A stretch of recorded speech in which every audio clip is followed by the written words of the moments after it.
Sri Lankan Daily Political Dose. Latest news and briefs on daily political activities in Sri Lanka. 19 September 2024. Subscribe with the bell icon for daily political updates in Sri Lanka.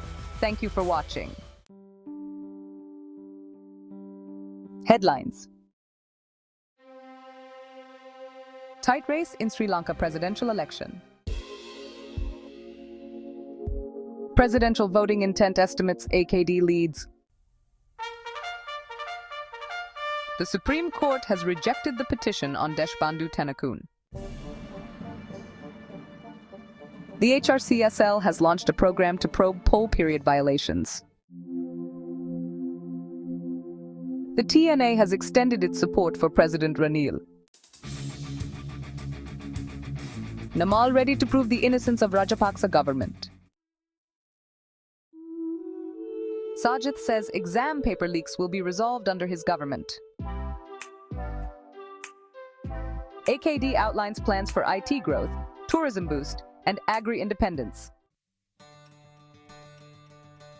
Sri Lanka to exit bankruptcy.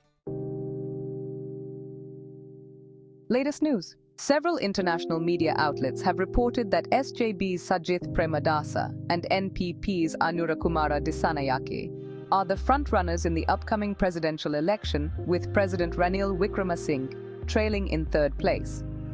India's Deccan Herald quoted opinion polls suggesting a tight race between opposition leader Sajith Premadasa and NPP's Anura Kumara Dissanayake, reporting that Sajith and Anura could each get about 35% of the vote, while Ranil Wickremesinghe is placed third with around 25%. Institute for Health Policy's slots.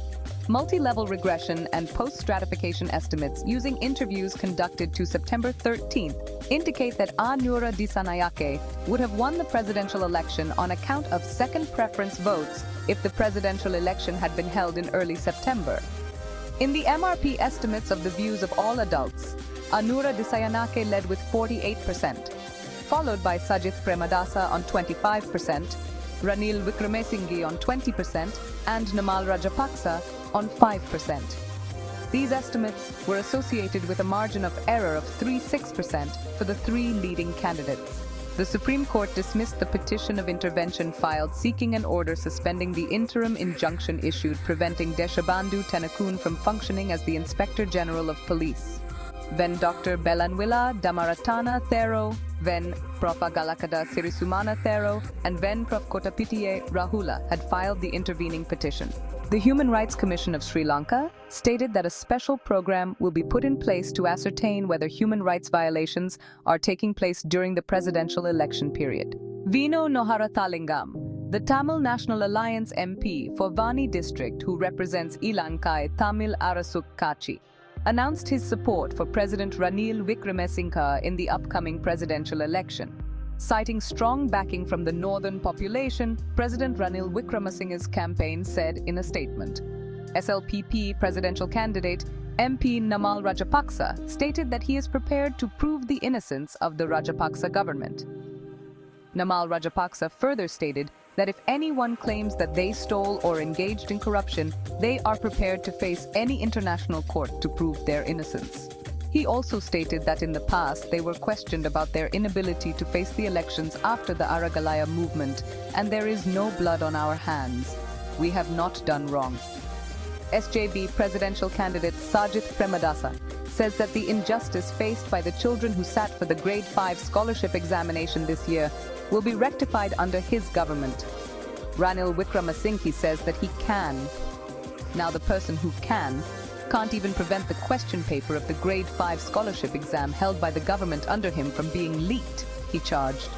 Presidential candidate of the NPP, Anura Kumara Dissanayake, has outlined his ambitious economic plans, including a goal to generate $5 billion through the information technology sector and create 500,000 software engineering jobs. AKD stated, "There is a need to build the economy, and it will take some time to see significant growth. However, we can achieve an immediate boost in the tourism industry. I plan to attract 4 million tourists, which will contribute to an $8 billion economy." President Ranil Wickremesinghe announced that a crucial discussion between the government of Sri Lanka and international sovereign bondholders will take place today. Following this meeting, Sri Lanka is expected to receive international support once the country's bankruptcy is fully resolved, he said. Thank you for watching. See you in the next video for more interesting political insights and presidential election updates from SL Daily Political Dose. Don't forget to subscribe and share our channel. Make the background music inspiring.